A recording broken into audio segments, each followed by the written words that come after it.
Hello, good morning, good evening, good afternoon. It's actually late here as I'm recording this, so I'm slightly burning myself off by saying this, but it's okay. Welcome back to part 2 of my ranking everything I completed this year. Little, not series. I mean, I guess it technically is a series, but 2 parts, whatever. This is part 2. Obviously, this is what we have ranked so far. We have, a couple updates, I'll say.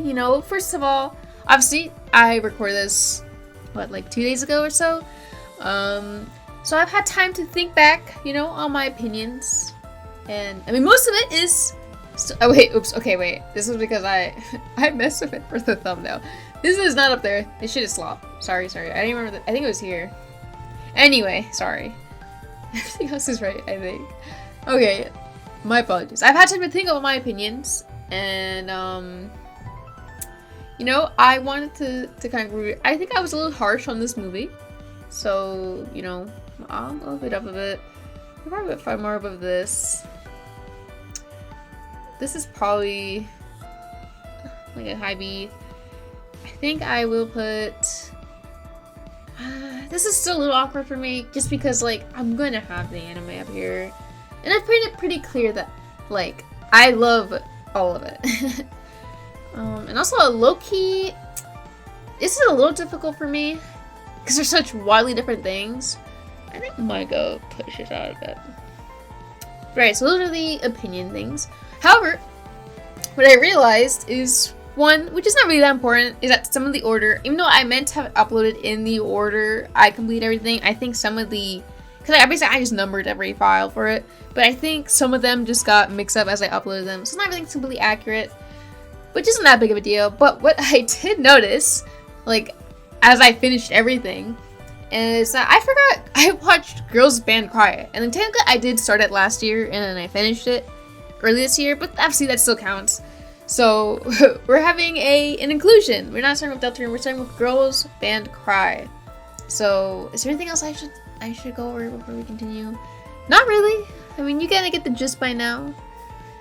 We'll obviously revisit things. Yeah, this video should hopefully, spoiler, I'm really excited to talk about Kingdom Hearts. So, the latter half of this video should be very positive, very, very whimsical. So, yay. Okay, anyway, let's begin.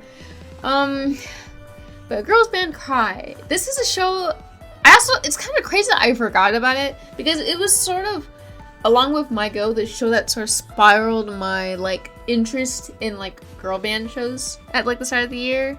Which eventually led me to Avi Muchika, which, I mean, hey, peak. I can't be mad about that.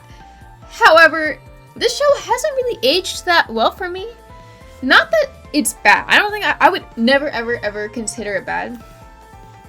But I think it's just over time, I've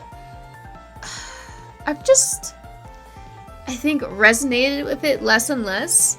I'm sure if you're someone who relates to Nina a lot and you love her, then this is definitely a show that would, I think you would still hold dear to your heart kind of forever, honestly. I know how I feel about other things like that, and I can definitely see the appeal. But for me, I don't hate Nina. I like Nina, and it's not that she's, annoying, because, I mean, obviously, I know what it's like to be a goofy, teenager. Teenage girl, especially. But,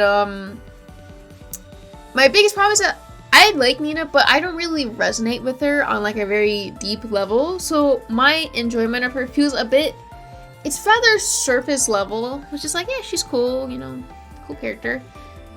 And then the other characters kind of don't exist,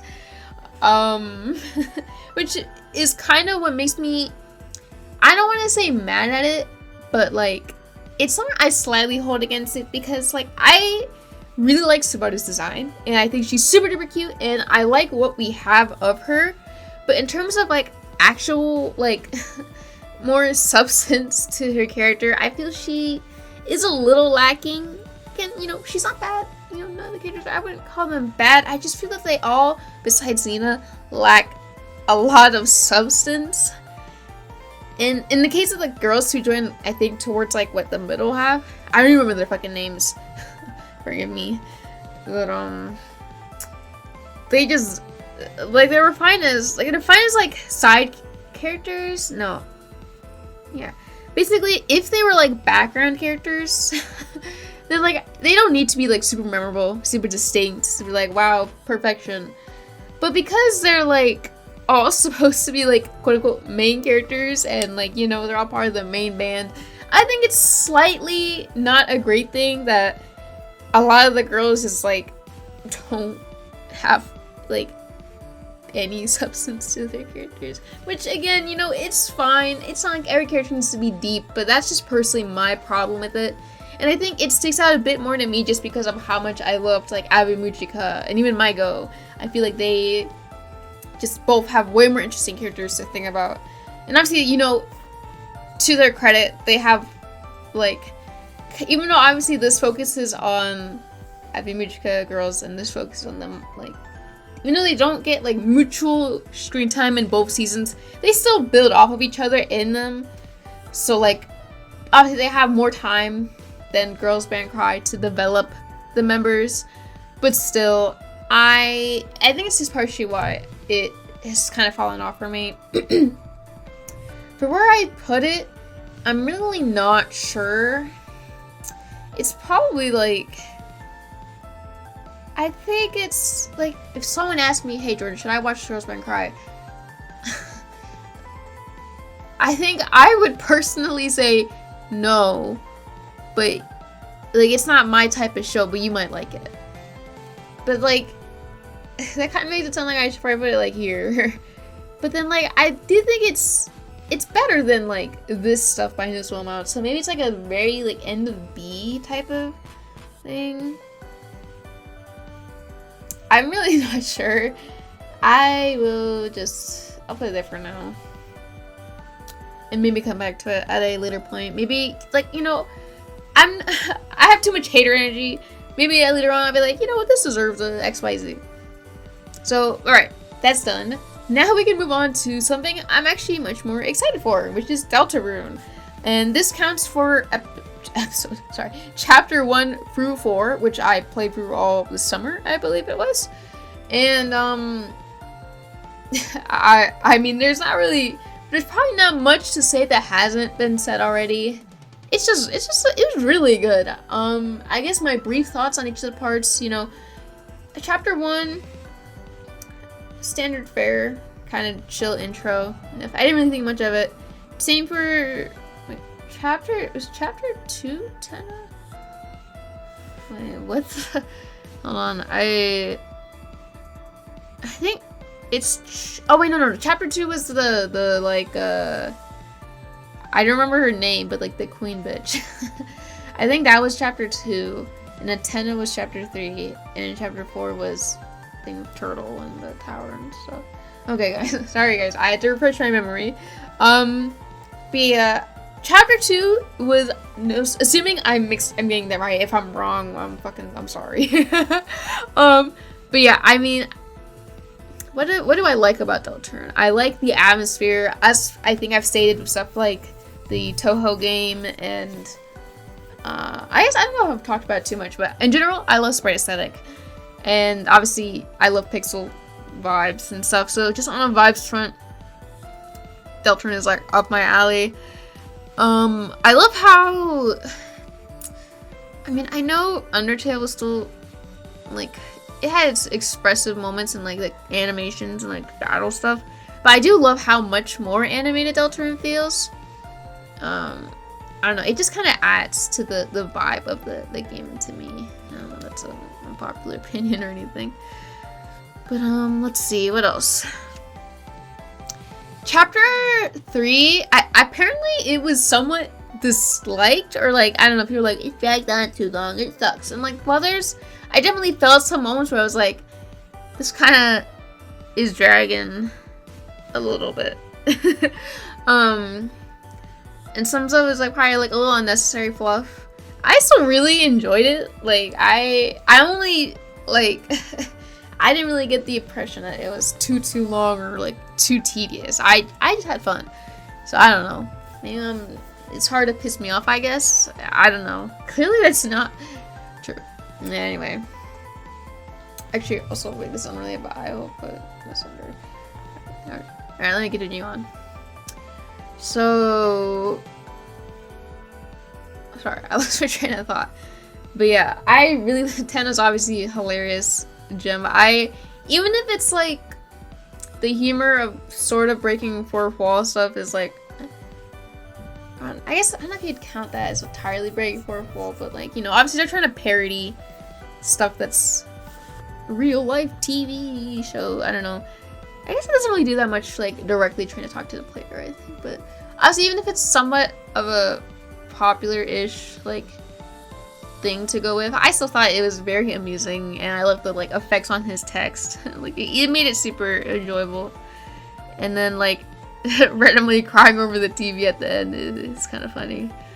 And then what else? Then chapter 4 was just genuinely peak to me. They nailed the atmosphere, like the story, the dialogue. It fucking cooks. And like all the boss fights go fucking stupid mode. I'm kind of running out to say that is unique. I don't have anything unique to say about my like experience with it. I was pretty drunk when I played through most of chapter 4. Well, not pretty drunk, because I feel like different people will probably interpret that differently. Because not to sound like an alcoholic, but it like I don't really. Why am I spiraling into a conversation about alcohol? The TLDR is I don't really get that drunk very easily. So like I drink something and like I'm silly, but I don't really feel it that much. Like I've never had a hangover, which is kind of impressive. Anyway, that was a fun time. But yeah, it was pretty fucking peak. I mean, I'll be tuned in for rest. I think I will put it probably top of A, is what I'm thinking. Also, obviously the music's amazing. You know, I don't need to tell you. You don't need me to tell you that. But yeah, it's probably. I don't think when I initially played it, I was like, holy shit, most peak video game I've ever played. Like maybe somewhere here. But as I've let it kind of sit with me a bit more, it's obviously very, very good. It's just not something I think much about on my own time, which again, I think I mentioned this before, but it's kind of a like important element for something to be, in my eyes, like an S tier and an SS tier, where it's like I have to think about them and like really enjoy them. So yeah, all that good stuff. Next we have Whisper Me a Love Song, the manga, which I actually got into this kind of in a funny way. On my YouTube feed, there was a video that was like, it was like an hour, I think it was an hour long, maybe 40 minutes. It was a long video, and it just shit on the Whisper Me a Love Song anime adaptation. And that kind of, funnily enough, made me want to read the manga, because I've always just loved how cute it looks. And you know, I like Yuri. Believe it or not, I do enjoy Yuri a lot. I know some of my aesthetic is consumed by boys love, like, fan content, but I swear I love Yuri too. Anyway, so I read it, and it was a really good read. Obviously this is something that is still ongoing. I've noticed that I don't know, okay, I think I read somewhere that like they have a semi-consistent schedule, or like able to time when the chapters come out, but I kind of don't remember it. So obviously I'm sure it's been like some chapters since then, but I noticed that it was rather slow, like progress, just their upload speed, which I mean is fine. For the record, I'm not trying to say it should be fast, but yeah, it is. I was a little disappointed there wasn't more, but not in like a, I swear, not in a big like negative consumer way. I was just like, oh, I wish there was more, it's so cute, you know what I mean? Anyway, it is really cute. I really enjoy the art in it. It's like so, oh my god, it just gets you kicking your feet and giggling. I really enjoy the main duo. They're both very sweet, they're both very cute. I can't help but think of Orkaru when I look at them. but that's okay. And obviously they're different, but they're super duper cute, and I did enjoy seeing them when they finally kissed and stuff. And like, I think these are not my original thoughts. They're probably "Was For Me a Love Song," that one video I mentioned. But the TLDR is, well, not TLDR of the video, but one point that he had brought up was just how like one of the common themes is like dealing with like communication and like relationship, like just, I guess, the importance of communication in a relationship, in just general communication, and like not how it's not good to like bottle things up, blah blah, blah, that kind of stuff. So I like how it explores those themes a lot, and that did make my favorite character she. Oh my god, okay, I don't remember her name. Sorry guys, but it's this purple girl. She gets introduced. She's kind of like a rival-esque figure slash foil slash counterpart, but she was my favorite because she kind of embodied the she's gonna keep everything to herself and like shut everyone off, that kind of thing, to an absolute T. And like, I can relate with that to a slightly uncomfortable degree. So, you know, I really liked her. No, I'm fucking flying around her name right now. Shiho? It basically just SHIHO, if I recall right. And I don't know how to say that for some reason, so I'm fucking stupid. But regardless, it's a really cute manga. I don't really know where to put it. Also, I'm kind of really, I put this on B, but like, it should be up here. Like, I was being mean to it for no real reason. I don't know where exactly, but like, it's definitely up here. Anyway, I'm not sure where to put it because it was really cute, and like, obviously I didn't go in expecting God's most like multifaceted, mind-blowing manga or like narrative ever created. So, but I don't really think about it much. I'm just like, oh, it was cute, and I'm glad I went through it, and I'll keep up with it when like more chapters drop. But I mean, I'm not gonna think too much about it. Like, I don't think much about it. So it probably goes to here-ish. Obviously, it's good, and I would recommend it. Just purely just because of the art alone. Like, it's so fucking cute. Yeah, it's great. You should read it. Maybe like this. This is a little awkward. It could be like this angle. Yeah, do I like Breath of Fire more than, and then there were not, dude, I don't know. The ending is so fucking sick, and then there were none, but like, this game is so cozy to me. Like, I need to play the other games, clearly, if I'm fucking this obsessed over this one. Like, what am I doing, man? Anyway, I'll do that for now. Alright, so this is Shoshimen Season 2, which, you know, since I finished I finished the first season pretty fast, I was able to watch Season 2 as it was airing, and I finished it as it aired. And, let me go through the positives. The animations, once again, very beautiful, very peak, very, very lovely. It was great. They kept up the budget, which I appreciate. The, like, OP especially is really great. Osanai is also, once again, really fucking peak, and my favorite part about the show, because she just fucking, oh my god, I don't remember his goddamn name. There's like this orange kid, and he's like trying to look cool, and then she just shuts him the fuck down and just calls him like a fucking idiot. And it's really, it's also really amusing that she just snaps at him so hard. But yeah, I still do love her. You know, my mixed feelings on the show aside, I do still love her as an individual, as a character. And she's a pretty good example of how even if something is kind of dangerously fucking mid, if I like a character a lot in it, I probably won't like hate it. But generally the mystery itself was also more interesting than season 1. Like, it was just more fun to follow. So, you know, I'll credit for that too. Is Funamaru C+ tier? Loki? I was like, I'm pretty sure this goes here, but like, do I like this show more than Funamaru by like a tier? I mean, granted, it's more like a half a tier gap. But, I don't know. This is a little weird. Maybe it is like this. I don't know, man. Fuck. It's fucking elevating. Sorry. Anyway, I kind of went over the things I liked about it. Obviously, most of my overall problems, well, maybe not overall problems. Basically, when I felt in season 1, just it was cool, but the overall story and like mystery didn't move me that much beyond Osanai, and that kind of feels the same here. It's definitely more interesting. I guess low key it could be. I don't know. We'll see. Anyway, sorry, I'm getting a little sidetracked. It is a step up above season 1.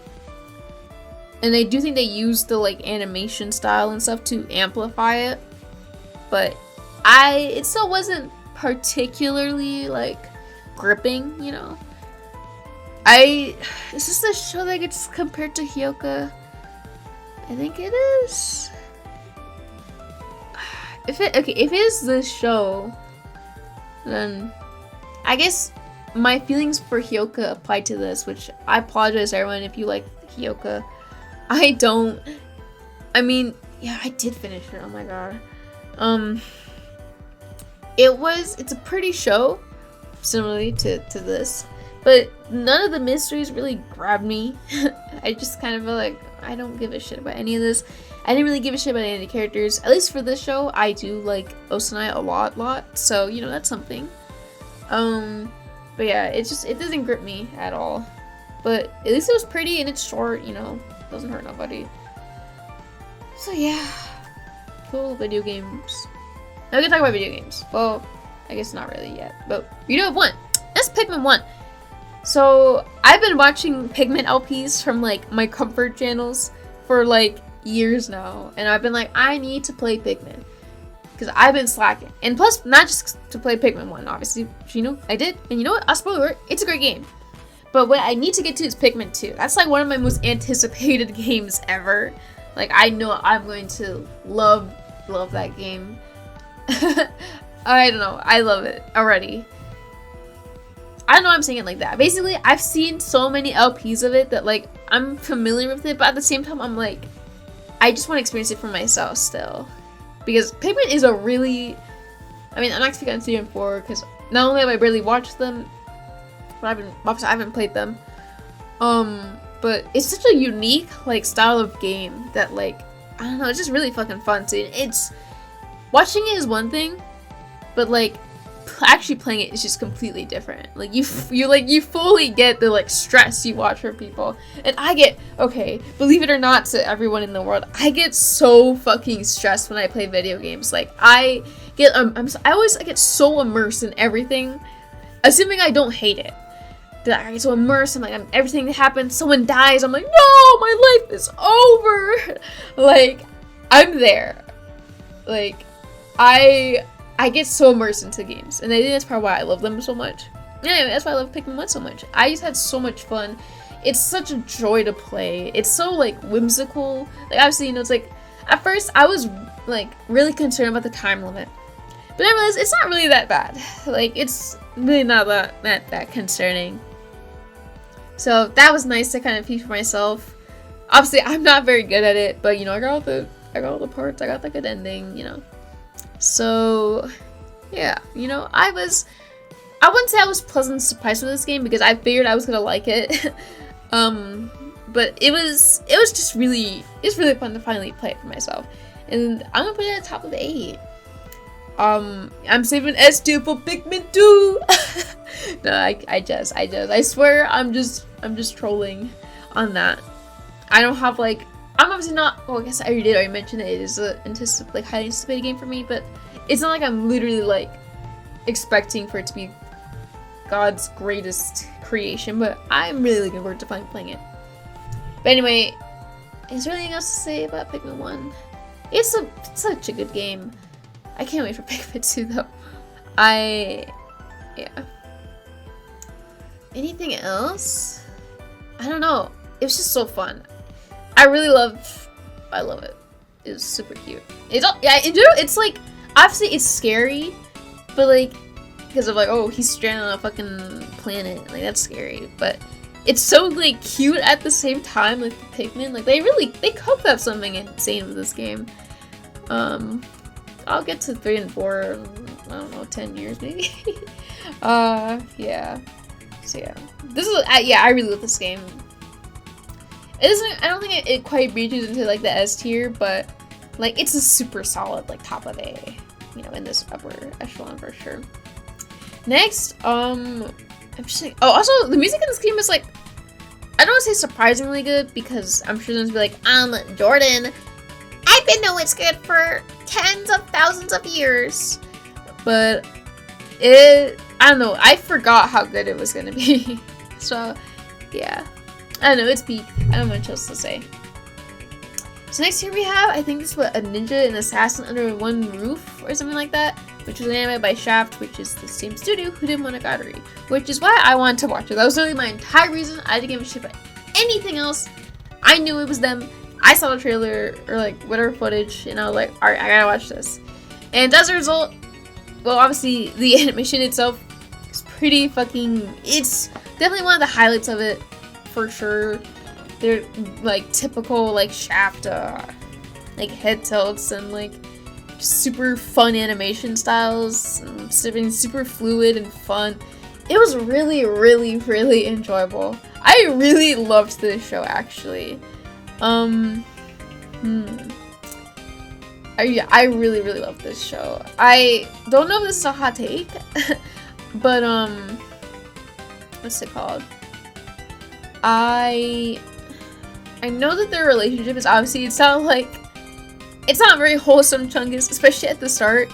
You know, it's a little toxic, or like, sounds so strongly negative, but you know what I mean. Obviously, it's not like the most wholesome, sweet back and forth, but I see it as it developed towards the end of the assassin girl, obviously beginning to show more affection and realizing that she does care for Sadako. It is super cute. I will admit, it made me cheese in the last few episodes. And I don't know, there's just generally a lot of bangers. Like, it was a banger to banger, like a banger each week. So it was really, really enjoyable to watch. This is where I do struggle a bit with placing it, because like, it doesn't like reach the same emotional heights as any of these. But like,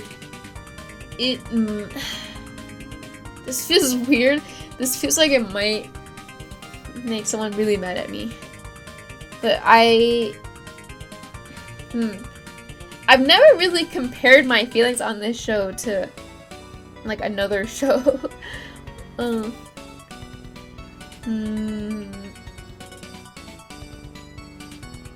don't know. It's so hard to compare these things for me. It could be like this. So low-key could be like this. Maybe like this. Naruto is really sick. Like, I gotta show respect. Like, even though I'm Abimuchika's #1 stan in the entire world, like, this show is still really sick.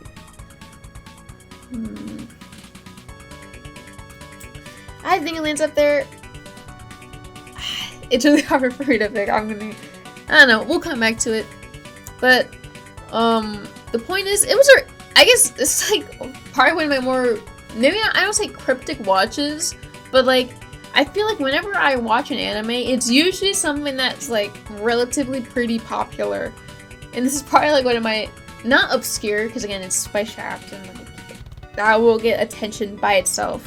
But it feels like it's like one of the more like mainstream, I guess, things I've watched. So I don't know, go watch it, it's cute. I don't have too much else to say. Satoko is fucking adorable though. Like, it's hard to like, she's so fucking cute. I love her. Alright.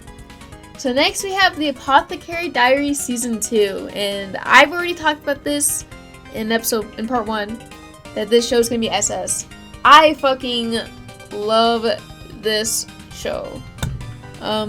First, I gotta fix my layout. So we mostly fixed our layout. So yeah, Apothecary Diaries Season 2.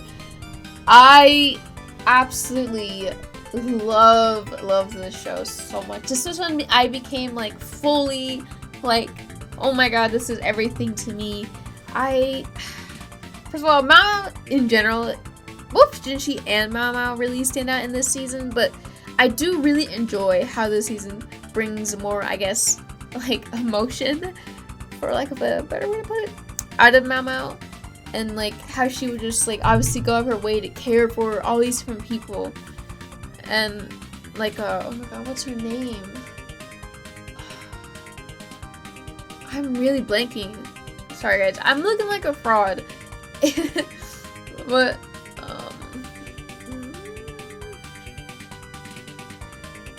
whatever. The girl who shows up with the cat at like every point this season.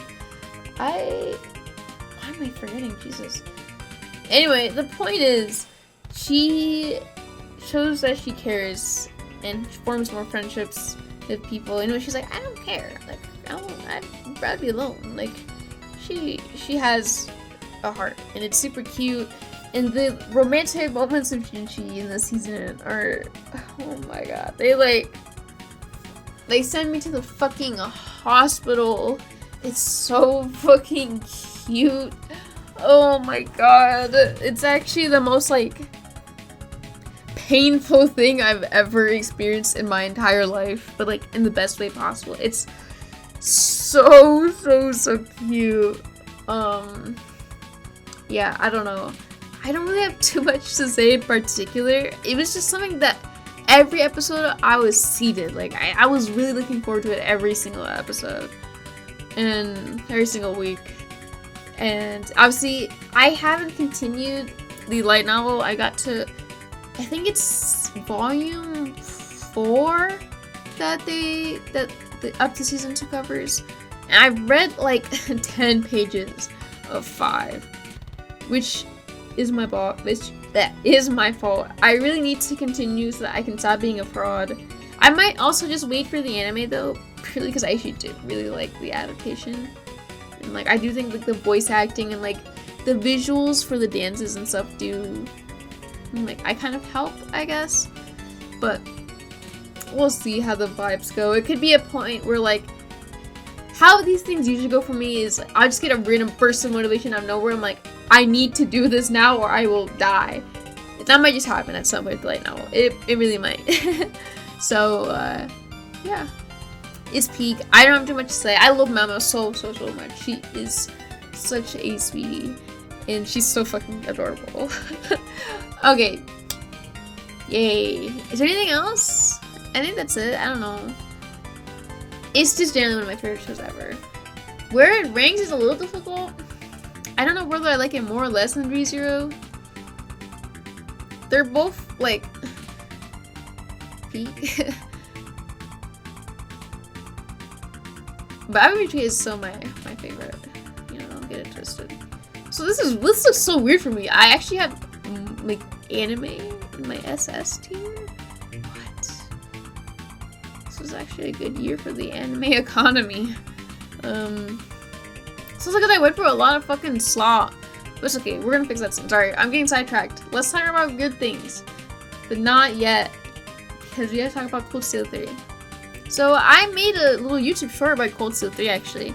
Which... God help my soul. Most of my feelings in that short, from what I remember, do still apply though. It's a pretty good game. And for what it's worth, it's the best Cold Steel game. So, you know, that's nice. For those who aren't aware, I strongly dislike... Maybe not... Okay. Like, if I'm being, like, 100% truthful, not exaggerating my feelings at all, I'm very neutral on Cold Steel 1 and 2. I... like... very borderline neutral, just very neutral. However, that's if I'm trying to be really nice, you know, not hurt anyone's feelings. If I, like, speak up about what I truly feel, I kind of dislike them a noticeable amount. Now, are they the worst games I've ever played? No. But are they forgive me for saying this word, are they slop as fuck? Yes. Are they the pinnacle of slop to me? Yes. That's how I feel about Cold Steel 1 and 2 for a variety of reasons. The TLDRs, I never was a fan of the cast. Even after 2 games, it didn't grow on me. I enjoy Rain, but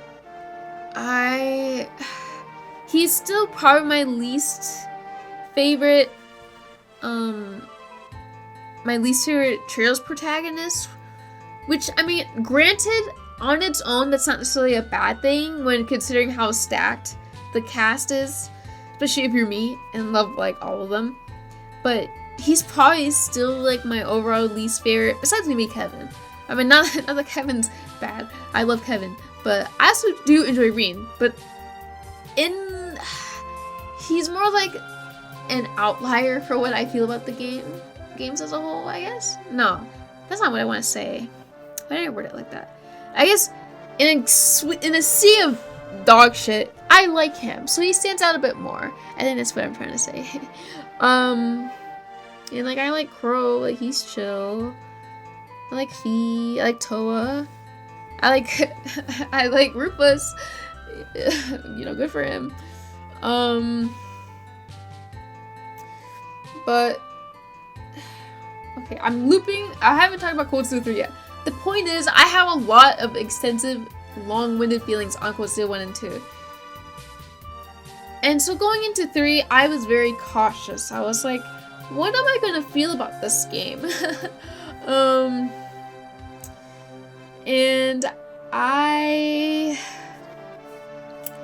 it's a game that I liked more before I played Cold Steel 4, if I'm being honest, because I think that the, like, ending of it especially, it's pretty fucking sick. I will give it that completely. The final, like, dungeon and, like, the ending bit, that, like, the cliffhanger ending, it's pretty fucking sick. And, you know, I am, especially of how, I mean, you can tell probably by it being a cliffhanger ending, but things are not looking that good at the end. Like, it's obviously meant to, like, make you feel urgently needing to play Cold Steel 4. Everything's super grim, and I really enjoyed that vibe. Like, the last few hours are there. I don't want to say peak, so, you know, I don't want to throw that word out there so casually. But it was pretty good. But then, I don't want to, like, make a blanket statement, because obviously, my opinion's not fact. But to me, I felt they flopped a lot of the setup in Cold Steel 4, which kind of makes 3 worse as, like, consequence. Because, like, obviously the setup is good, but it feels kind of bad thinking about it when it's like the setup paid off with dog shit. So, it's a little mixed. As a whole, though, I still don't mind this game that much. But it hasn't really aged that well for me. It's probably maybe like, okay, like, it might be something where I'm not gonna replay it. I'd rather do almost anything in the world than replay Cold Steel 3 or any Cold Steel game. But in terms of its overall story and, like, what's in it, it might be something that at a later point I might revisit, like, the story and stuff, and see, like, how it feels without my, like, super omega bias versus towards it, or not towards it, but towards Cold Steel 4 specifically, and how that reflects on it.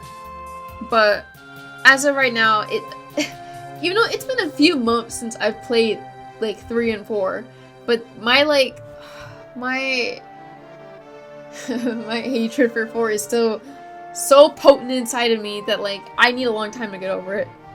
So, yay. Yeah, it's an alright game on its own. You just have to ignore the sea of dog shit around it. And speaking of that terrible game, we have Cold Steel 4.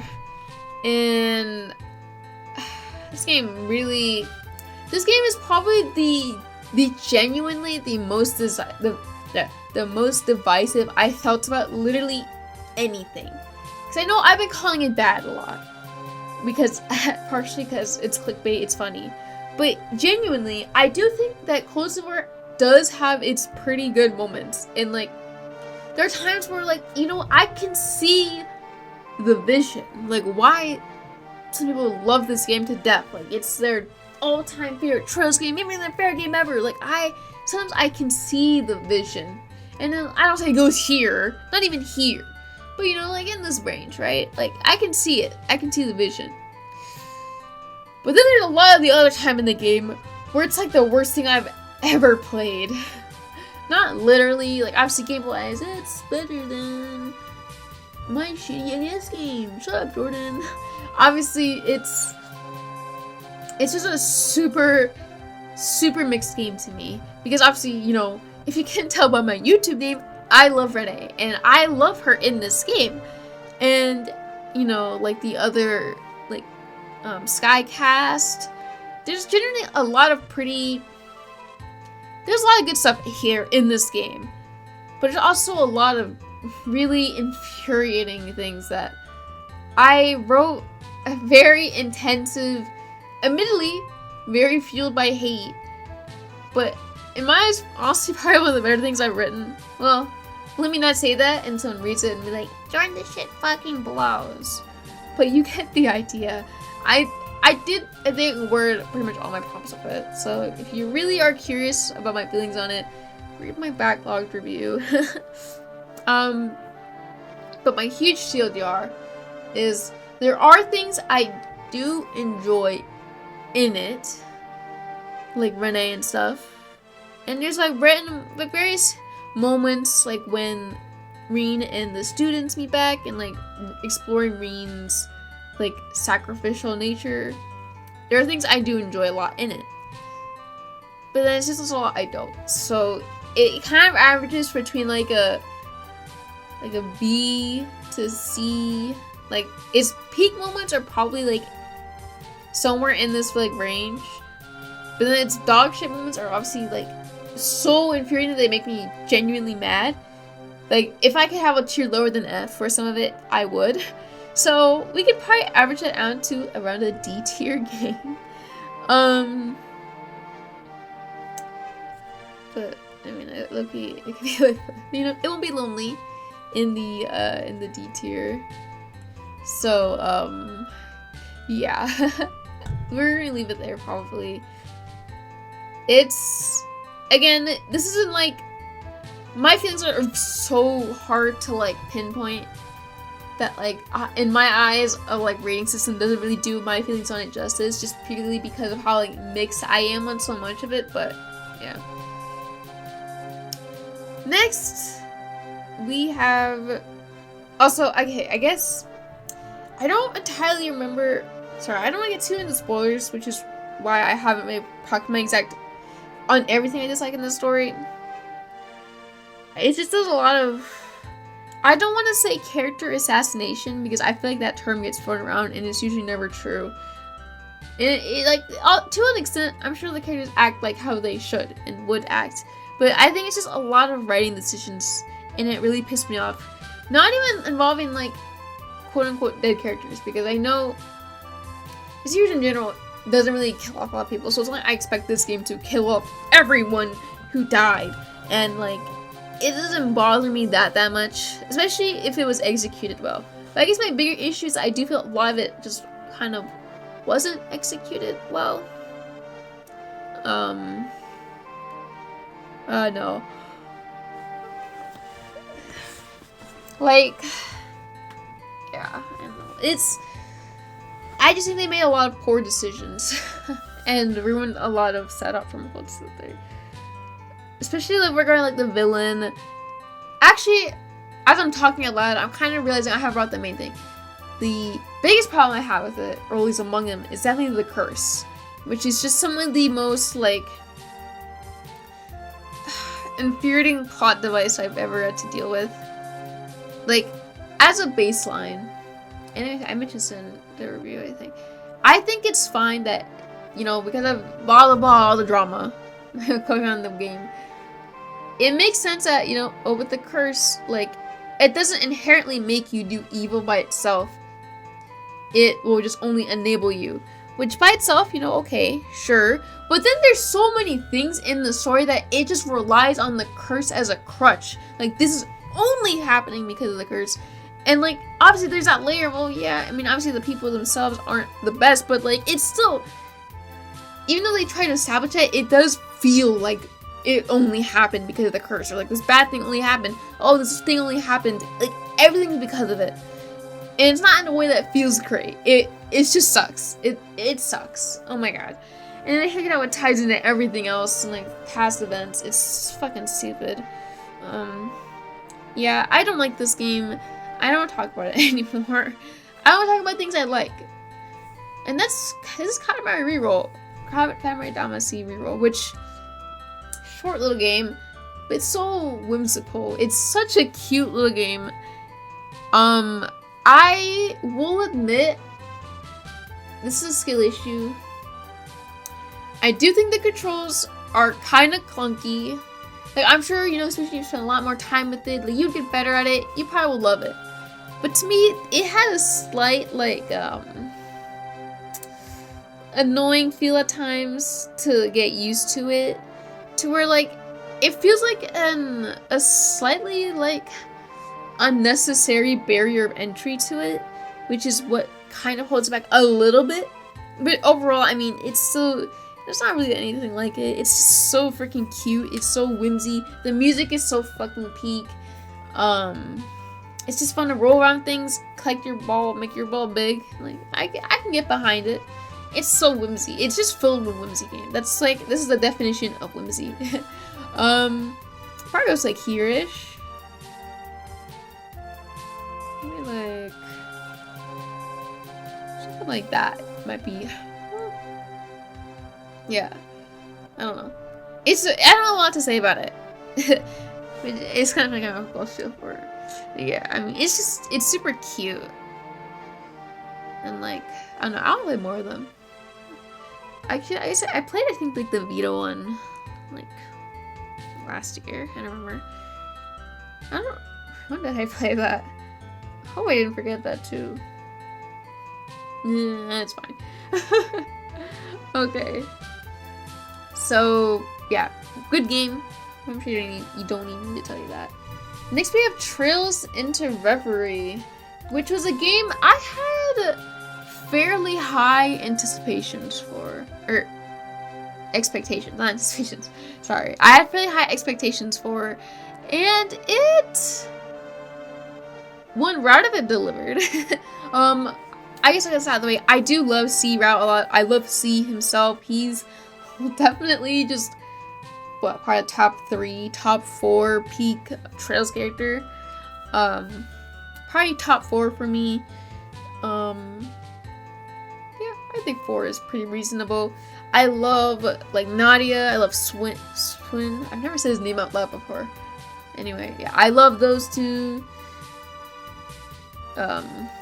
I love Lapis. I just love that group so much. I love how even Rene joins with them too, like later on. Like, it's really just like the embodiment of peak. I love their route. I love the dialogue. I love the moments. It's all fucking great.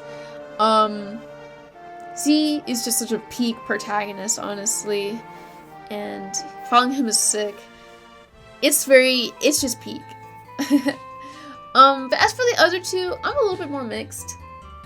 Rain stuff is not bad, and it does kind of, I've joked that Rinsa is best written in Reverie rather than any other Cold Steel game, which I do still believe, for the record. I still believe that. So, you know, there's your truth nuke for the day, I guess. It's pretty good, and I don't say it was bad at all. Generally, it doesn't have, like, basically any of the issues I had with Cold Steel 4, like writing, tropes, that kind of stuff, is pretty much practically non-existent in Reverie. So it's pretty good. I did enjoy Rinsa quite a bit. You know, obviously, Trails as a whole has like specific like story problems that people bring up all the time. And, like, I don't know. I know it may sound a little hypocritical, but like sometimes it's always bothering me. Everything bothers me in Cold Steel 4 because I game fucking. They were asleep at the wheel. But yeah, I don't know. It was fine. Lloyd route, has, again, kind of similar to Arena, it has its own good moments. It does feel a little, like, I don't know if I should say unnecessary, but, like, it's not as strong as Sea Route, and, like, it's just, like, alright as a whole to me, but in terms of just, like, the overall plot, but it does obviously have Lloyd Bannings, and I fucking love Lloyd Bannings, and I love Wazzy, I love, like, the SSS, like, they're all everything to me, so, like, even though the, like, story itself in it, it maybe feels a little, like, not the best, I just love the cast so much that I'm willing to, like, it's chill, like, I'm not mad. And it definitely upped to the budget a bit of, like, in terms of animations and, like, cutscenes and stuff, but, you know, it was fun to see. I've been enjoying seeing that progression. So, yeah. It was a pretty good game, and obviously, since it has all the, what's it called? Post-game, like, reverie, cutscene things. I don't remember how you unlock off the top of my head. But, you know, obviously those are all great too. I love anything with Renee. If you guys don't... wait, she's gonna make it. I was say, well, I guess I can still make the joke. Obviously, I fucking love Renee. And she's just, like, one of the most peak characters of all time to me. And obviously, I love seeing her in this game and just seeing how she further has her development go in this. So, yeah. I love her so much. And I love her, like stuff how they showcased her in, like, Calvert and everything. But also, everything the other characters get, too, is great. But she's obviously my personal, like, highlight. So where does this game go? I do admit I was a little let down by, like, the Reen and Lloyd routes. To where, like, this doesn't really go... I don't want to say when I played it, I expected it to be, like, here. Because, again, I didn't have that high expectations for... I don't have high expectations like that. I just go in, like, hoping I like something. But I was expecting that I would like it a little more. But I will maybe admit some of that maybe could be a little burnout. But at the same time, like, burnout can happen to me. But, like, I'm also very, like, if I'm liking something, like, I usually don't deal with burnout. Like, I can usually brute force, not brute force past it. It's not good. But, like, it doesn't usually bother me. But I did expect that. I thought I was gonna like this game more. But that being said, it's still gonna end up probably in this range here. Which, I mean, it's still very good. Yeah, it's a great game. It's great. I was expecting to like it a little bit more. Which, granted, like, if it was just looking at the Sea Route stuff, it probably would be like here or something. Like, C alone is here.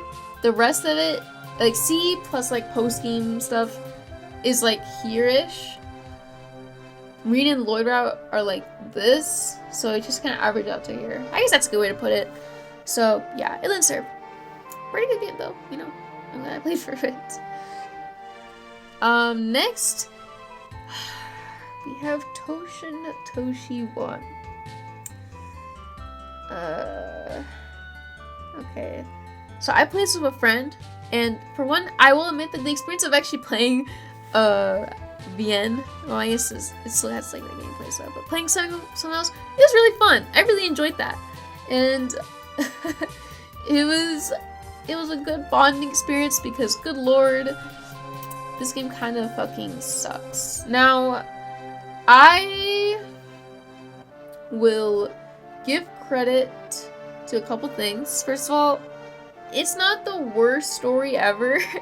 I think towards the end, I think the, like, I don't know if it's, like, the plot, I guess it's just the main plot twist behind what's going on in the game is pretty fucking rad. I'll admit, even though, obviously, a plot twist involving stuff in the game, it obviously would be better if, like, stuff like the characters didn't kind of suck ass, or if the, like, game leading up to it didn't kind of suck a little ass.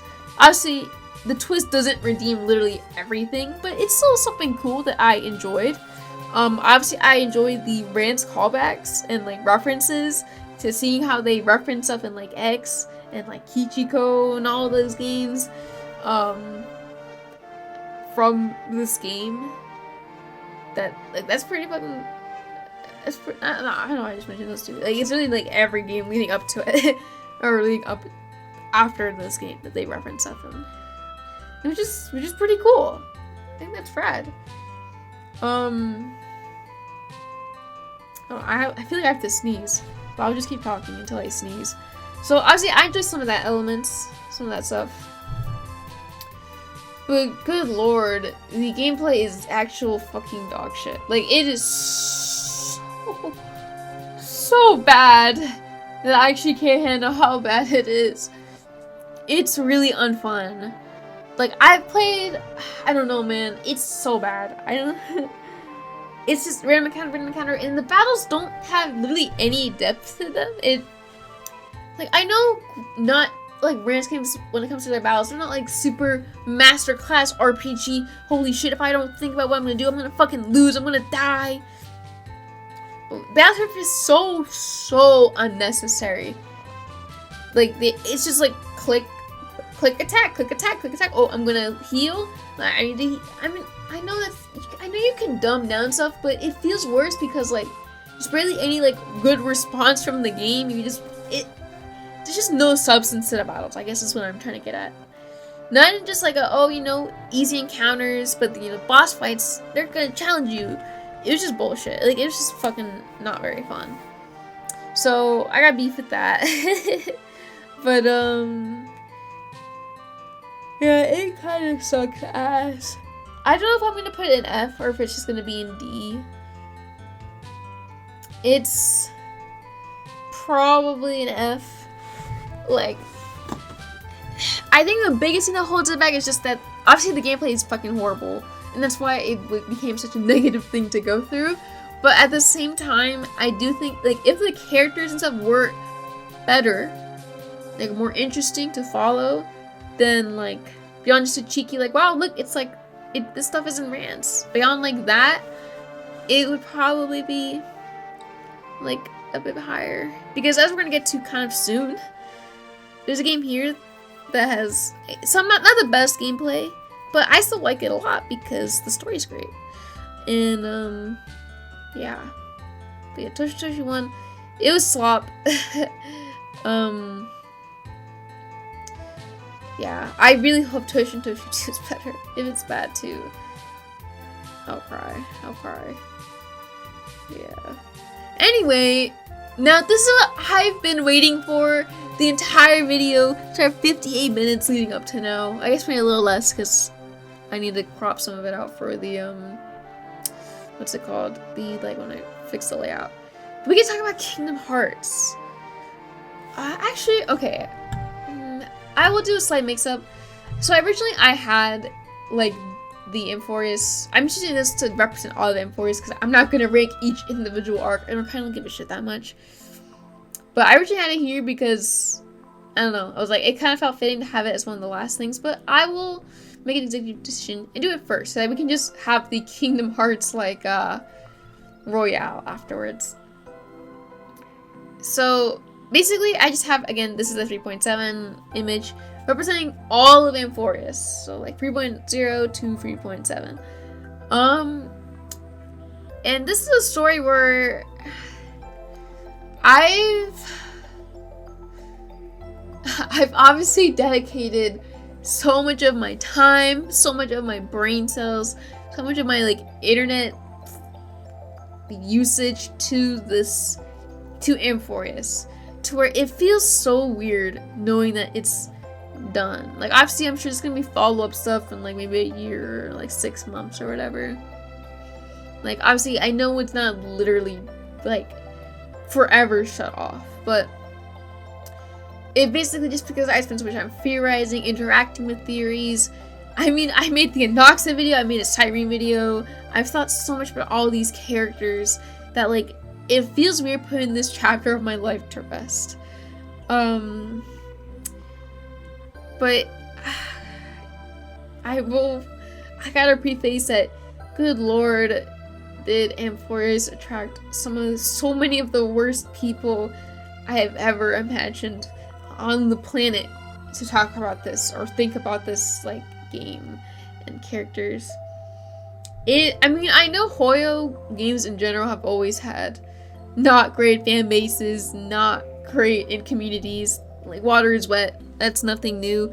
But I guess it's just because I was not, I don't say active in the HSR Twitter, like, fan space, but I would interact with more people from it. A good amount of my mutuals are, you know, in the space. So, like, I'm more familiar with it than, like, Genshin stuff, even. Like, I was never that big in, like, Genshin space. And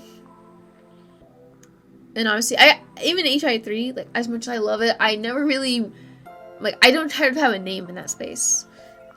Like, it's just, like, I only look at it from afar, and, like, I retweet art, like, you know. So, yeah. Which I do think probably partially, not, like, hurt my opinion of Forest, because obviously I still love it to death, but definitely is a little stinker that, like, I just have to think of the worst people every time I think about Forest. But luckily, I am obviously, since it is over, I am looking forward to, like, once it's, like, the people are gonna move, like, people are gonna move on from it.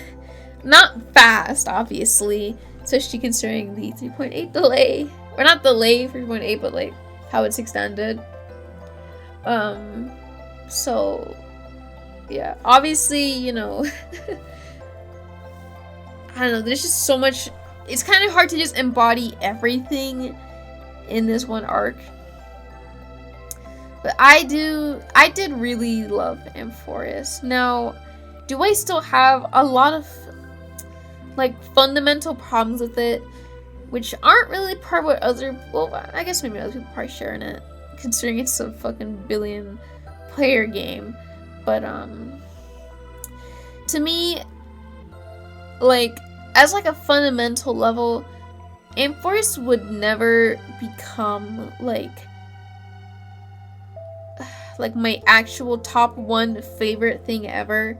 Cause I guess for some context, the Elysian Realm arc from HI3 and, like, Elysium Everlasting, you know, to the Flawless, that, like, bundle of stuff, which is what Amphoris is fairly inspired by. I don't think it's, I don't know, I went, sorry. But yeah, it's fairly inspired by, it's not, obviously I'm not trying to be the person who's like, it's one for one the exact same, but you can tell that they obviously do use a lot of the same story beats and, like, references from the 13 Flame Chasers in HI3. And, the difference between that arc and this one, beyond, like, obvious, like, differences just from how, like, the setting and stuff, but to me, what will always, or not that, but more so, slash, how it's structured, slash, what's it called? Okay, I'm blanking on my thoughts. I have so much shit to say that, like, I'm trying to condense it, and I'm struggling.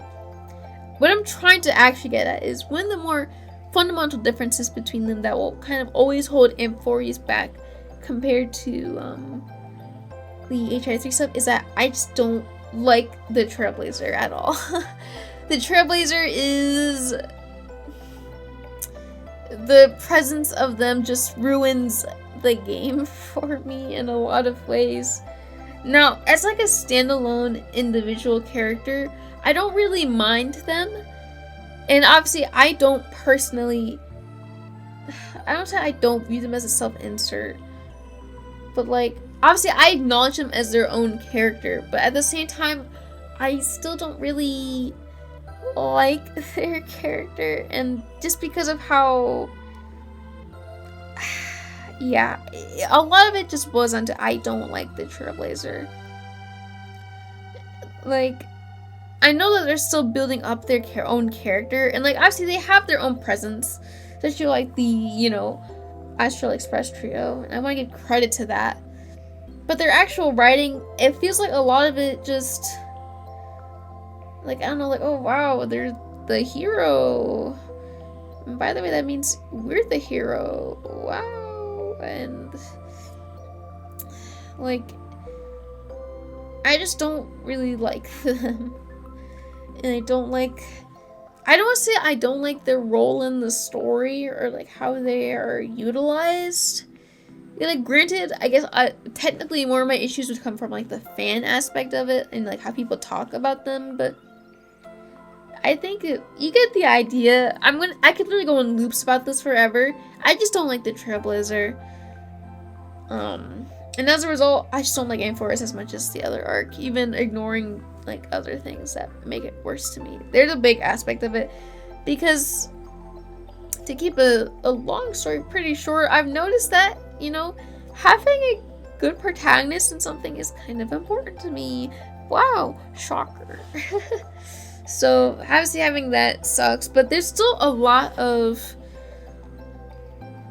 things I do love about Amphorius, and you know, obviously I love Anaxa.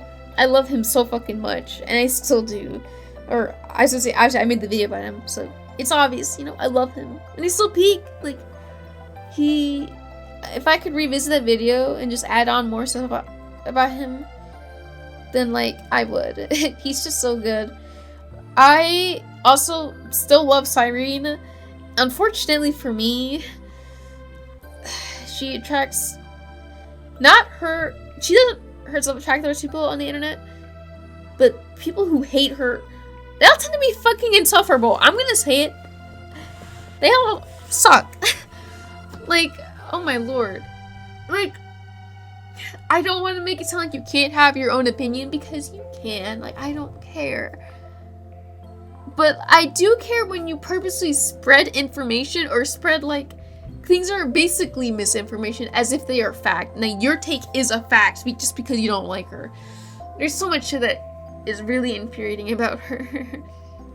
Not her, sorry. Her haters. But overall, I love her to death. I miss her. She's my queen. I love Ceredra. I love all the hairs a lot, honestly. Besides, like, okay, not besides, like, let me not invite those shooters. But, what's it called? Does this specify monitor at all? I have no idea. Okay, well, anyway. What was I saying? Yeah, I do enjoy all the hairs a lot. I think they're all genuinely interesting. Yeah, I mean, I also enjoyed the ending. I don't know what people expected, but it you know, tug at my heartstrings. And I do admit that I probably get maybe more enjoyment out of it than others, because it's not like they reused every single thing from the 13 film pages in HI3, but there's still obviously so much inspiration that, like, I do get a good amount of enjoyment kind of seeing what they parallel and what they differentiate, and like just how they kind of, to me, it feels like how guy who always only played rants, like thinking about Kichiko rants and like the country's arcs in it, seeing how like the later games spin off of them, like they'll be like loosely the same or like inspired by it, but then they'll take variations, like diversions in it.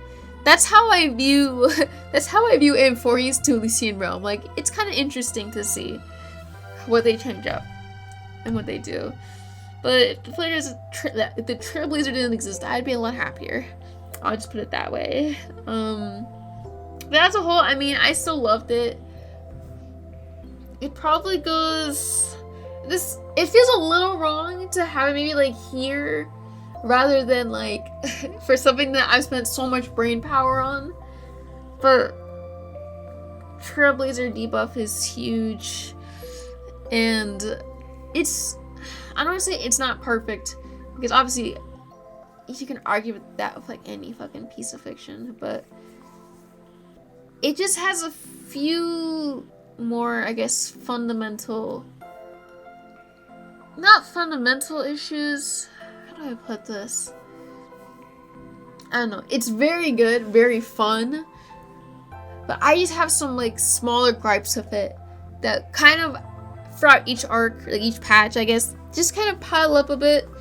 And it kind of culminates in it maybe not reaching it into the SS tier. But obviously, I love Cyrene, I love Anaxa, I love Ceredra. I would explode everyone in the world for them. So, I mean, that probably that probably says enough for now. I don't know. Also, I mean, this probably goes without saying, but I just genuinely have a soft spot for HSR gameplay as well. I love RPGs. I love slop. Yay. And, yeah. I don't know. It's the weird thing that it's over. It's actually over. Yeah. Okay, but that's HSR done. I mean, I might come back if I have a random other thought, but I think I got my main gist. It's a very good arc as a whole, but to me, it just still falls a bit short of HI3's best. To where I've never, like, if I had to bring every Hoyo arc, then, like, it's still gonna make it fairly high, obviously. But, it wouldn't reach, like, what, my, like, top 4, top 5 HI3 arcs. And it would still be a little bit below the other ones, just because I feel like those, I know, like, the early beginnings of HI3 are relatively, like, spotty in terms of, like, quality, but I feel like HI3 was genuinely one of the most kind of consistent things I've ever read past a certain point. Like, I felt like it was just banger after banger after banger after banger, and that's that. I guess AM4 is technically, it's consistently ranging from okay to pretty good, or very good even. So I guess it can kind of follow suit, but it just doesn't quite hit the same highs as HI3's arcs did for me. But it's still very good. Like, it still has its own, I guess, highs, just not the same. So, yeah, I don't know. I'm going back and forth. I'm looping. I don't want to talk about it anymore. The point is, it's very good. You know, but it doesn't quite make it into SS tier, I think. So next, we have the Kingdom Hearts Gauntlet. For real now, this is what I've been waiting for. I've been fucking obsessed with this shit lately. As you could tell, I have been literally playing them back to back to back. So, yeah, it's time to talk about Kingdom Hearts. So, Kingdom Hearts 1. What made me finally start it, despite owning the games on PS4 for, like, fucking a long time, to put it lightly. A channel I've been following for pretty much ever since my childhood, he had done a Kingdom Hearts LP. He started it, I guess it's been a couple months ago by now, but he started that, and I was like, wow, this is so fun. Like, it kind of got me almost, like, way more excited for it. Like, more interested in it, I guess. Just, I don't know, seeing, like, actual footage from the game and, like, some crumbs of the story. Because obviously my prior knowledge to it was always, like, loose hand, like, haha, Kingdom Hearts plot is so complicated. What the hell is even going on? Which I have my own thoughts on that, but that's not the point. So yeah, after that LP kind of kept dropping, I eventually started playing it on my own. I got a Steam Deck. I got the, like, first collection game. I started playing it. It just came, the motivation came to me. I was like, I just don't really want to play these games right now. You know, hopefully it'll be fun. And wow, I really loved Kingdom Hearts 1. As we'll get to obviously soon, it's not my favorite game so far, but I had a lot of fun with it. In terms of its gameplay, after, like, playing Kingdom Hearts 2 especially, I definitely, like, I can definitely see where, like, how it's a lot clunkier, a lot, like, floatier is maybe the word I'm thinking of. Like, it definitely also have, like, the clunk and, like, I don't want to say cool factor up to, which, I mean, is still true, by the way, but, it lacks a lot of what makes 2's gameplay and, like, movement so good. Like, it's just generally less refined, I guess. But it still has its own charm and, like, own fun, which I really enjoyed. I do find a lot of, like, enjoyment in, like, its story, and it feels more like a kind of a, like, coming of age type story, like, growing up. as like a silly teenager and kind of how that shapes the way you view things. And like friendship and stuff. You know, obviously I know these are common themes, but I just felt it was a simple story, but it's pretty effective and it's cute. It also pays a lot of attention to specific details. Like, I know you might say, oh, it's a silly Disney Square game. It's really gonna care about like details, like setup throughout the game, but they low-key, like, I don't know, stuff like, I guess, I don't know if I should say spoilers, but like, I don't know, I guess I'll just say that I thought they paid attention to like stuff like, especially regarding Riku and how his kind of character went, and like Riku's stuff, and like, I don't know, that's kind of the main thing I guess I'm thinking of. But also stuff like, oh, you know, you saw this like memory and like, why is it so familiar? Like, why is this place so familiar? It's like, oh, it's because they showed it in this cutscene like way before, but you just didn't know what it was at the time. I don't know. They put a good amount of thought into like the story and like the presentation, and it's honestly kind of admirable. Obviously,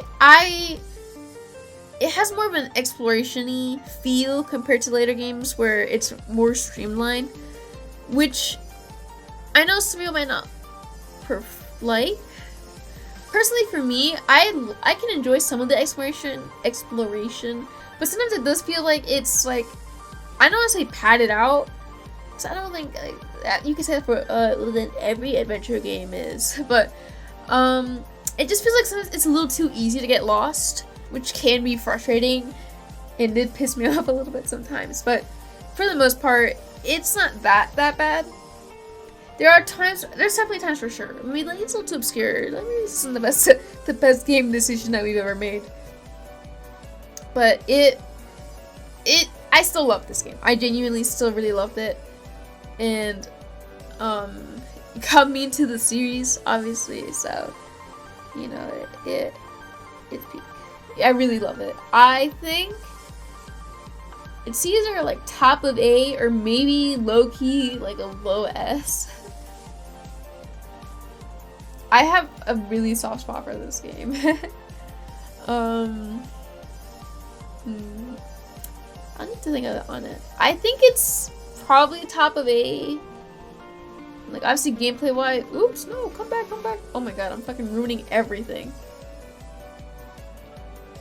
Like, obviously, it's a little weird rating it versus like these games, but still, I think it's somewhere here. I think, like, I think so. Yeah, really good game. Even though it hasn't aged as well as like Kingdom Hearts 2, but it's still pretty good. Next we have, this is Chain of Memories. Obviously the PS2 version, well, like the remaster. No, I guess it is a remake on PS2 somewhat. I do kind of wish I played the GBA one, because apparently, I mean, I don't know, I guess the gameplay is still hit or miss anyway, but maybe the progression would be less fucking horrible in that game. I don't know. But yeah, I did play the PS2 one just because I had it on my Steam Deck, obviously.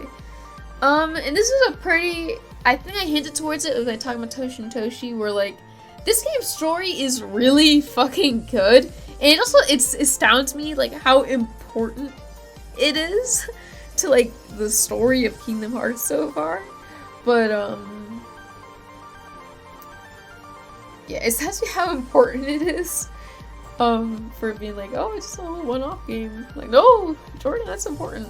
But it has some of the worst tog-ass gameplay I have ever experienced. Like, genuinely, some of the most unfun shit I've ever played. They did not cook with this system.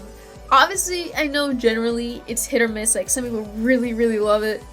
And you know, maybe one day I'll play the GBA version and I'll see how I feel about it.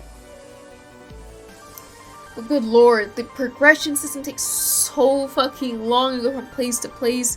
The slide system is fucking, like, I know on one hand it's like, oh, you get an option to cheese the boss fights, isn't that great? But at the same time, it's like it either becomes the most unbearable, like, fucking toxic, garbage, challenging gameplay ever. I don't even say challenging. It just feels unfair sometimes, or just like unfun. Or you can cheese it and it becomes the most trivial shit ever created. And it doesn't really feel like there's a good balance in between that, which obviously again sucks. It's so unfun. I hate it. Like, there was one time where I needed like a level 8 thing. Like, seriously, it had to be a level 8 card to go through a door. It took me 30 fucking minutes to get one. Because you can't get it anywhere else. You just have to get it. And obviously sometimes they have, it's like, oh, you can be like a 0 or like a thing or higher, like X number or higher. It wasn't like that for that. And I just couldn't get a fucking 8. And oh my god, it was pissing me off. So, despite how this game was like, what, probably shorter than Kingdom Hearts 1, it took me like, I guess my hours on it are probably shorter as like a whole. But like mentally it took me way longer to get through this game. But I will admit, this is all talking about Sora's story. Obviously, I guess I won't spoil it. Well, it's probably a little obvious who you get to play as also when you kind of look at the cover. But, you know, at the end, you get to unlock a second story. And it's a lot more streamlined, like a lot simpler, and probably more fun, admittedly. However, at the end of Sora's, I was so sick and tired of it that I didn't want to play that character's story, to where I just watched all the cutscenes, especially because there was less, like, I think I just kind of skimmed through some people being like, yeah, you can watch the cutscenes, like, it's like, it'll be not that bad. I'm going to experience it. I was like, okay, then I will do that. But yeah, and yeah, I really enjoyed the story in this game. It was genuinely great. It was peak. But good lord, if I could go back in time and just make myself watch like a Let's Play or something of Sora's thing too, I'd probably be a lot happier.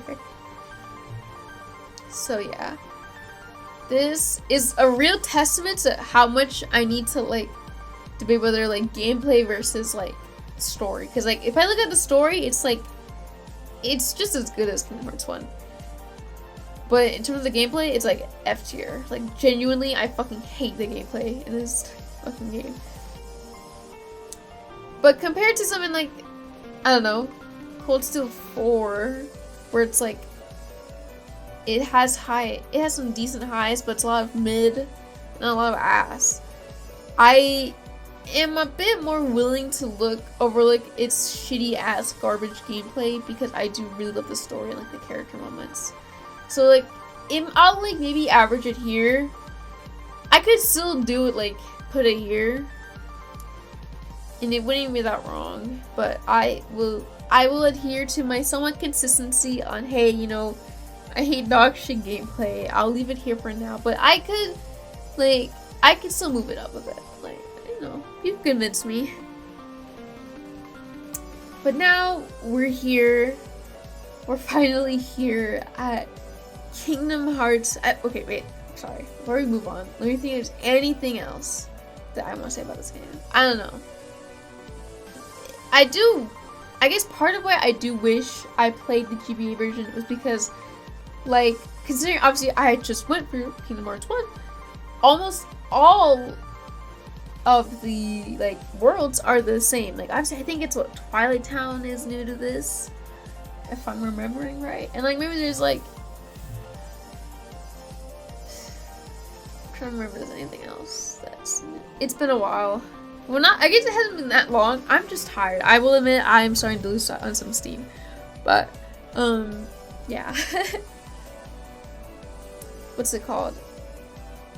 Yeah, besides like maybe Twilight Town and like the Castle Living and stuff, for the most part, it's just a lot of the same like assets and stuff in Kingdom Hearts 1 transported to this game for your progression, which did make it feel kind of like, I guess maybe even more bland, because just like, oh, it's all the same shit. Like, I was just really here like a couple days ago because I played it like soon after Kingdom Hearts 1.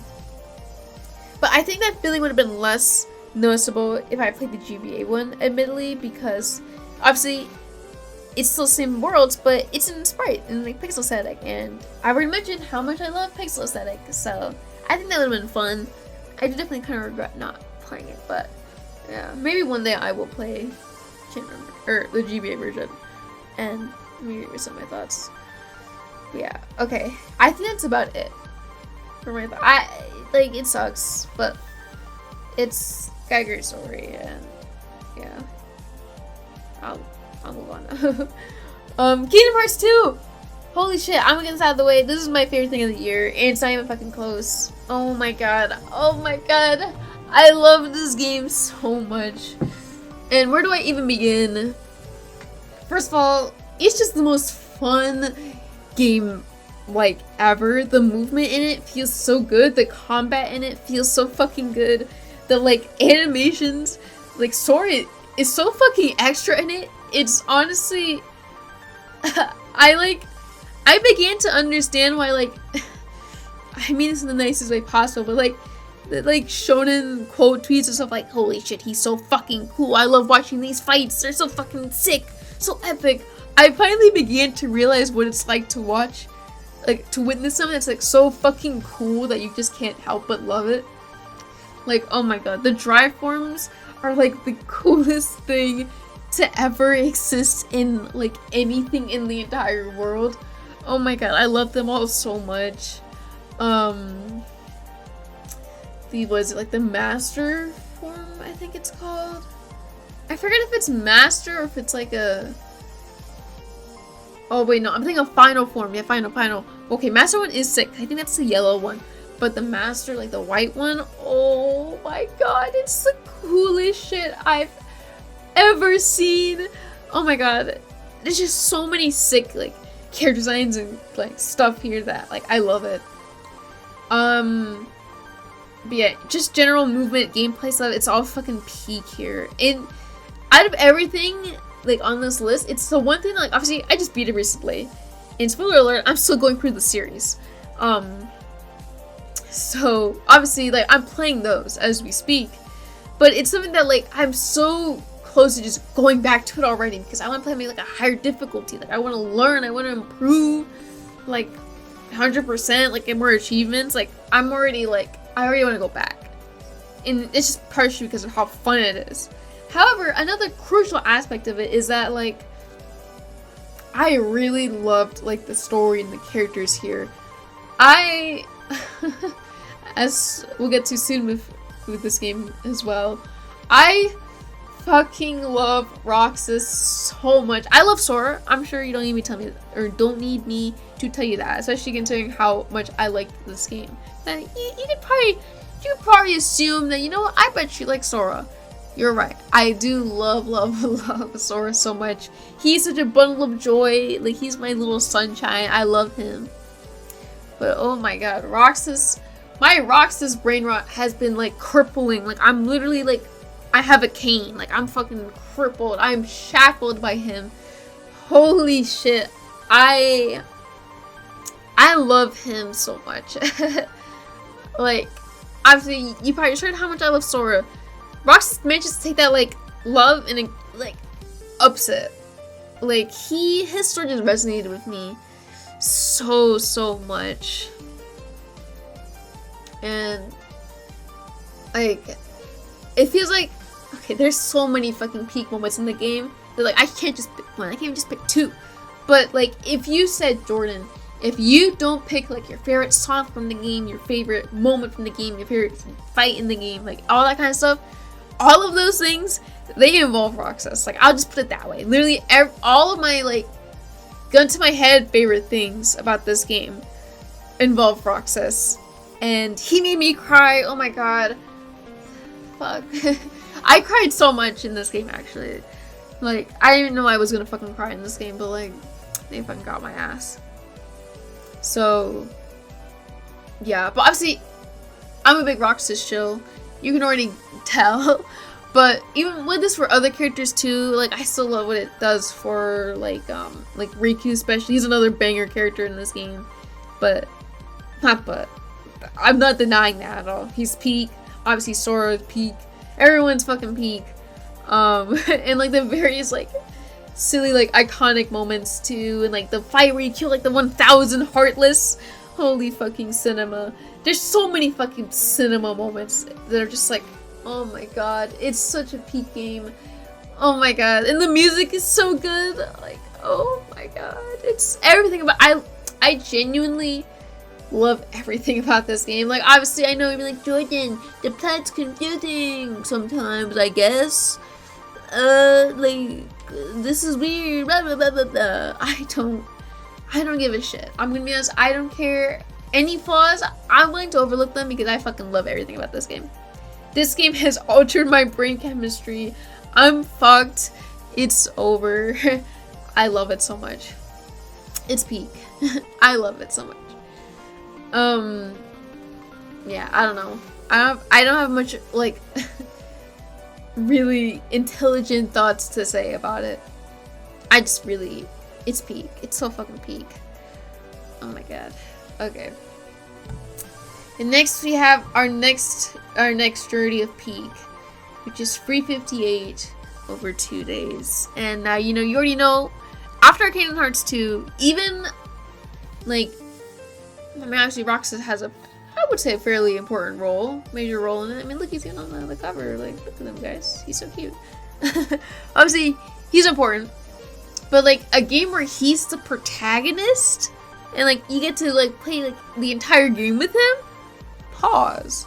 I knew I was gonna fucking love this game. Now, I will admit, it gameplay wise, it is a rather huge, maybe not rather huge, because like, to me, if you told me, hey, this game has a huge step down in quality for its gameplay, then like you might, like you tell me that for Kingdom Hearts 2, like, oh shit, it's gonna be as bad as like Chain of Memories.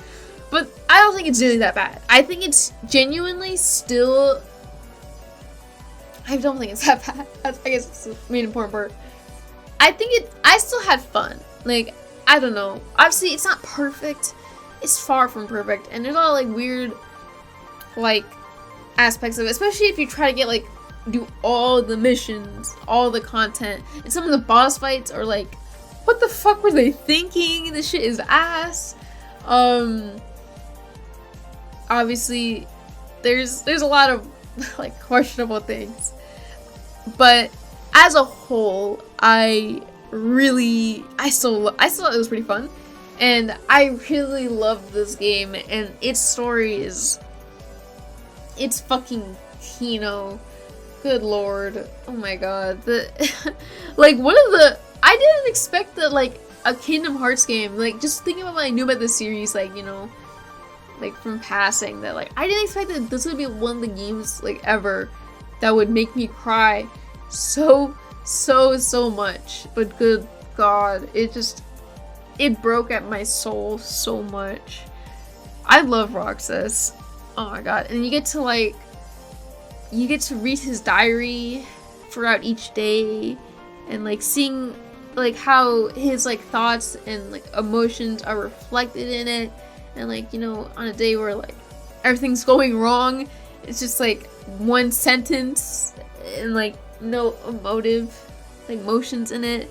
And obviously, due to its kind of status as like a prequel-ish, well, I don't know if I should say prequel, but like obviously it takes place before Kingdom Hearts 2.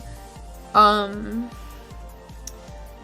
obviously with like maybe with the knowledge of stuff in Kingdom Hearts 2, it gives this game a really unique feeling of dread, because like, you know, like these moments, actually, you know, you know what I was talking about Fadamaru, and like things that you know are tragic, like they should have impact, should be like emotional when you see them being happy, but you know that later on they're gonna be doomed.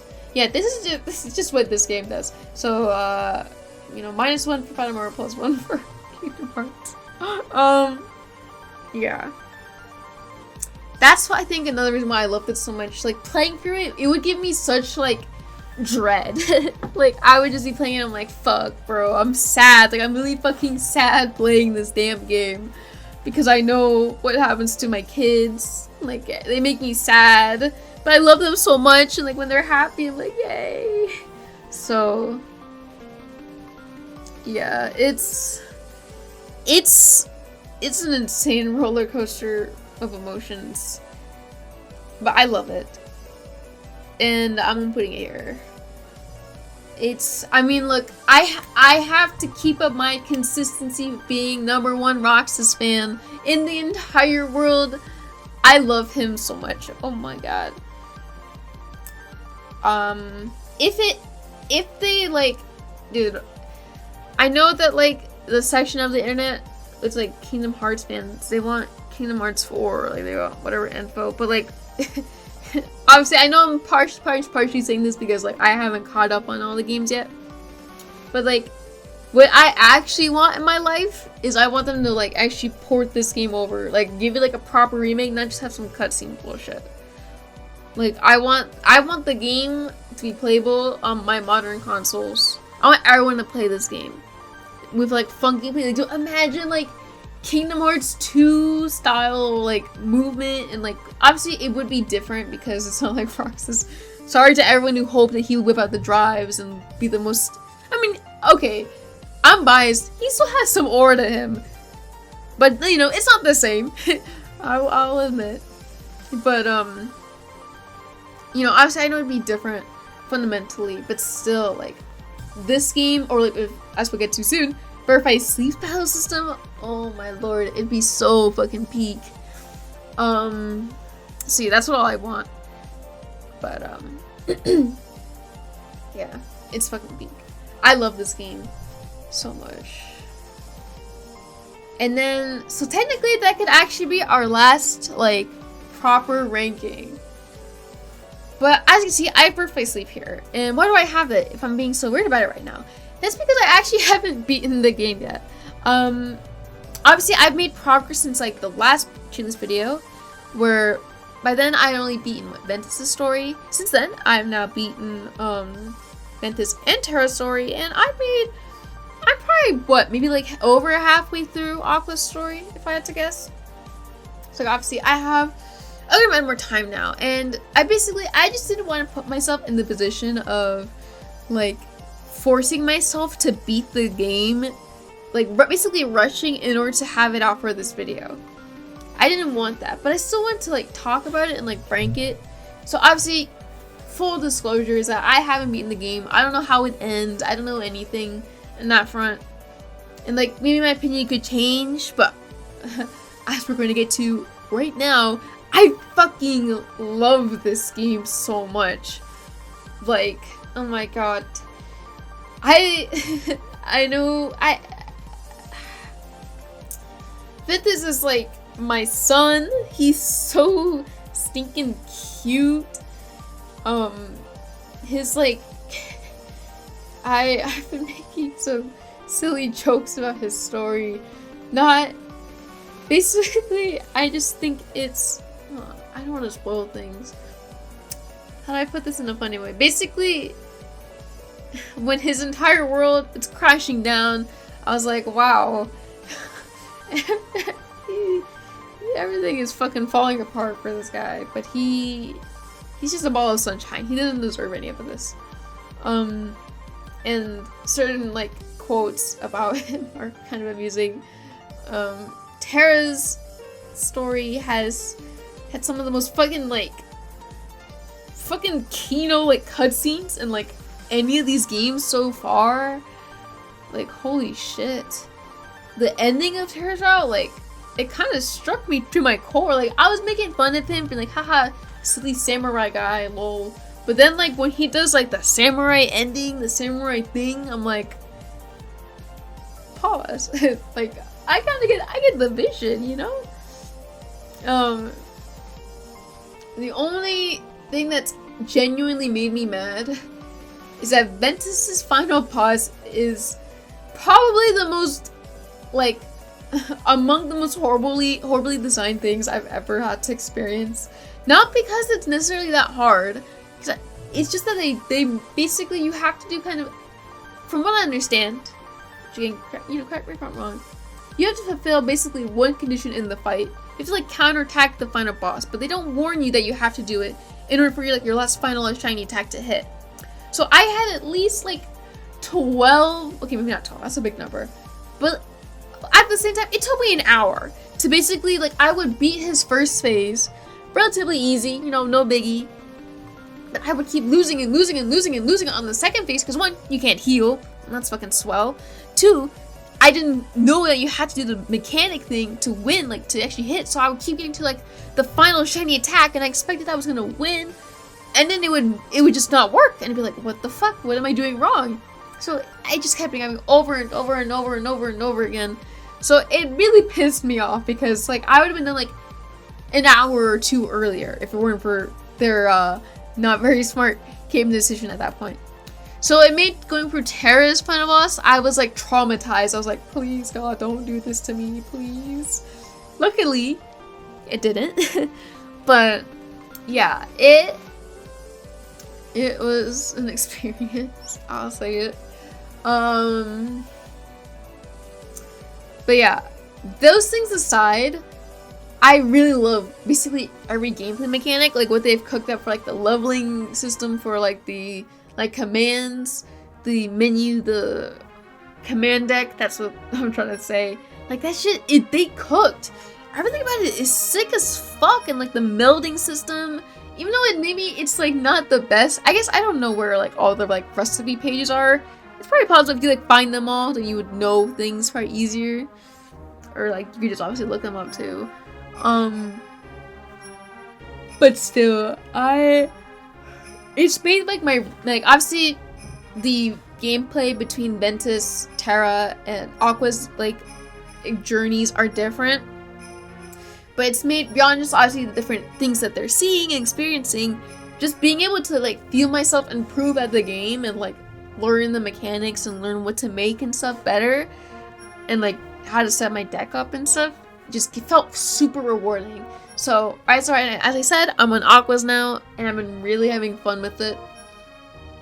My goal is to obviously beat the game soon. Sadly, you know, I could wait if I want to, but I want to include it because I'm also fairly confident that like the game's going here. Like I'm obsessed with it.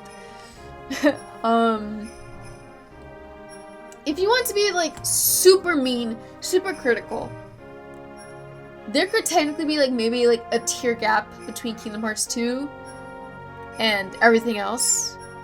But obviously these are obviously so connected to it that it feels a little weird to do that.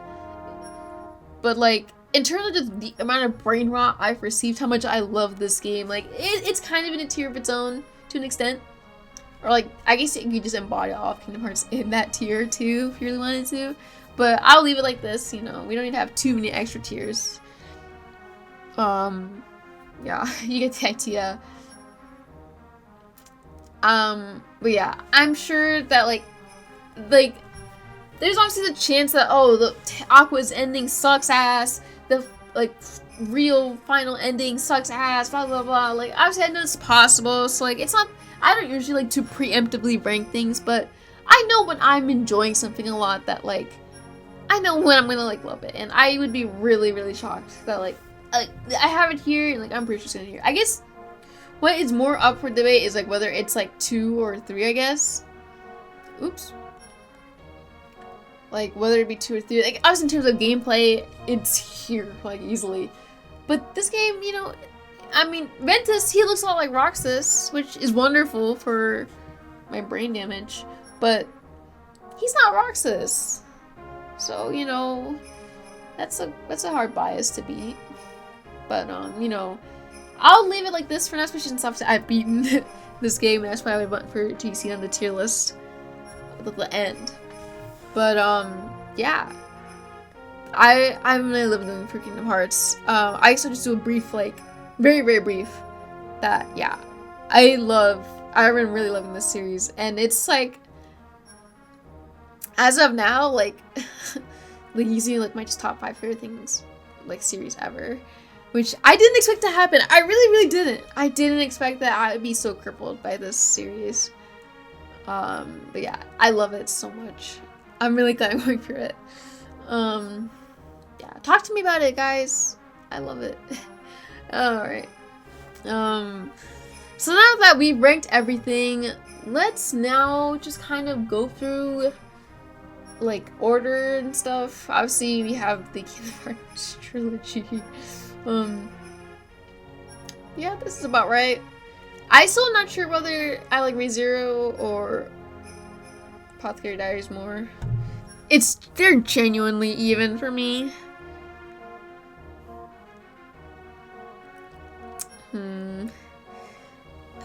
If I'm thinking about like, I think that like ReZero is probably what has like a deeper like emotional like meaning to me. But I love Mau so much still. Like it's probably like this, but it's still peak. Like they're still like super equivalent for me. But I think this might edge out a bit more just because of like how much other characters like Subaru and like Reinhardt and Beatrice and how like I don't say that they're obviously like, oh my god, they're just like me, relatable, but you know, they have aspects that I can like relate to, which does help me like it more. S tier. Yeah, this is probably about where it will be. I might move Kingdom Hearts 1 up. I might move it up because like I think it should be on the same tier as this movie. Is this it? Is this what I'm gonna do? No, fuck it. Yeah. Fuck it. You know what? Yeah. That's my peak right there. Obviously, I will admit some of this is probably coming from like just association with these games too, but still like I will fully admit that it's not as good of a game and like more mechanically flawed and stuff, but like it's still such a cozy game that like it's okay. A tier.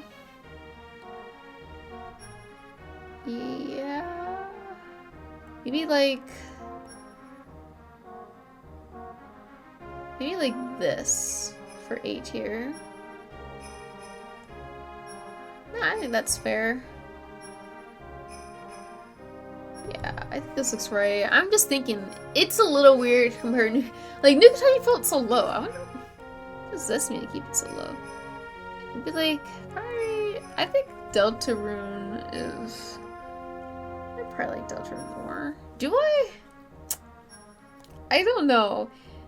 I don't want to say Deltarune. Okay, I'm not trying to track shooters. Obviously, it's very good, very peak. It's just it just hasn't captured me in the same way of like obviously the things in these two tiers. Like very good, but it doesn't like it's not me core, you know. But I don't know. It's probably like something like this, maybe.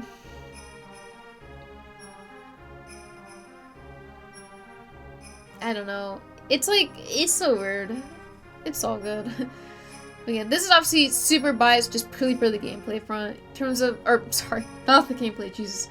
The story front. Obviously its gameplay is fucking dog shit, but I gotta show my bias, man. Whatever. Probably Mask Position's better. Dude, low key, like, Breath of Fire. Hold on, am I cooking with this? Low-key, I think I'm cooking with this. Probably like this. Yeah, this is probably about right. Dude, am I Breath of Fire's biggest fan? I don't know, it's just, I associate with such like chill memories. You know, I'm okay saying that because even though it was just this year, but like I don't know, I associate with such cozy vibes, so like it kind of got that vibe right now. It's probably like also I know I said I was harsh on this, but it's probably like that still. I don't know, man. Badamaru, but like, would I call it worse than Shoshiman? Like I don't want to be fucking worse than Shoshiman, man. Maybe like this? I don't know. This is another thing that I'm so mixed on it that it's so weird. it might be like that. This, no, see, this stuff is to be expected. Is this it? Is this my ranking? Like top of C+. Well, no, you know what? Yukina is cute enough. Is this it? I think this is it. Like, yeah. Yeah, I think this is it. I think this is everything. Obviously, if you can't tell by how easily I can swap things, I'm really good at, like, changing my opinion somewhat on a whim. Like, I usually have reasons for it, but, like, sometimes I'll wake up, I think of something more, I'm like, huh. So, you know, don't put too much stock into, like, the order of everything. And, like, you like this more than this? Do you think this is better than that? Are you fucking crazy? It's usually not that deep for me. Like, especially right now, I'm really fucking tired, I'm gonna be honest. I'm drained. I've been talking for almost 2 hours. But this was still a lot of fun. It was a nice tradition to do, you know, for another year. I'll do it again next year for sure. Hopefully, I'll try to maybe remind myself anything I've finished at the end of this year. I will, you know, I'll save it for next year's video. You know, that's fun. But yeah, I think that's it. Oh my god. Yeah. Hold on, maybe. Sorry, I lied. Or like that, or something. I don't know. This section here, it's like, I don't know, man. Anyway, yeah. As you can tell, order is like super flexible for me. Like, don't think too deeply about it. Yeah. That was still fun. I got to do the big yaps. Is there anything else I want to say? Thanks for watching. You know, subscribe if you like more yapping. I'm really good at yapping. I promise. I'm really, really good at yapping. I love to yap. I just love to talk about things I like. It's been my just like thought process behind everything I make. So, you know, yeah, I love to talk. If you like to hear me talk, leave a like, leave a comment. Comment maybe your favorite thing from my list if you've played it, or maybe, you know, even give me suggestions. I would genuinely listen to suggestions. Like, I've tried to give some like origin stories for like why I got into XYZ. I know of like Kingdom Hearts, but maybe not everything on here I talked about, but I do genuinely like to listen to like recs and like recommendations, or like if you convince me enough, like I'll probably try it. I think maybe not when I'm in like the midst of a series, especially like with Kingdom Hearts right now. I'm like struggling to have any time for anything that isn't Kingdom Hearts. But, you know, in general, like especially if I'm just playing one-off games, then like, or like fully disconnected games, then like, yeah, I'll listen to recs. I'll take stuff. I think that's it. Yeah, again, follow me on Twitter, follow me on Twitch, do all the YouTube stuff. I'm really tired. I definitely am. I'm gonna go straight to bed after I finish recording this. Yeah, thank you so much for watching. More traditional content will be next, but I'm trying to keep myself to this and, you know, keep making this stuff to kind of look back on it over the years. So yeah, thank you so much for watching or listening, you know, using this as background noise. I will see you around.